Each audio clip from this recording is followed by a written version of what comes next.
நினைவாற்றலை தூண்டும் சங்குப்பூ. அடுத்ததாக ஃபேபாசி குடும்பம் தாவரமான கிளிட்டோரியா டெர்னாட்டே எனப்படும் சங்கு புஷ்பத்தின் மருத்துவ குணம் குறித்து அறிவோம்.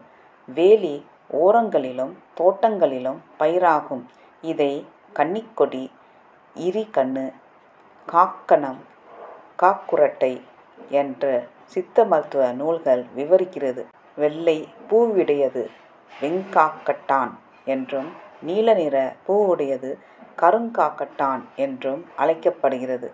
சங்குப்பூவை தேநீர் போன்று செய்து அதில் எலுமிச்சை சாறு கலந்து தினமும் தொடர்ந்து பருகி வர மூளையில் அசிட்டைல் கோலின் அளவை அதிகப்படுத்தி நினைவாற்றலை தூண்டும், மறதியை குறைக்கும், உடலில் ஏற்படும் வீக்கம் வலியை குறைப்பதோடு தலைமுடி உதிர்வையும் குறைக்கும். ஆன்டி ஆக்சிடென்ட்ஸ் நிறைந்துள்ளதால் தோல் சுருக்கம் போன்றவைகளை குறைப்பதோடு புற்றுநோய், இதய நோய் ஏற்படும் வாய்ப்பையும் குறைக்கும். இயற்கை தனது அனைத்து வளங்களையும் நம் அருகிலேயே கொடுத்திருக்கிறது. இதை நம்மால் இயன்றவரை உடலில் ஏற்படும் சிறு சிறு உபாதைகளுக்கு நோய் வராமல் தடுக்கவும் பயன்படுத்தி பயன்பெறுவோம். ஆரோக்கிய வாழ்வு பெறுவோம். நன்றி, வணக்கம்.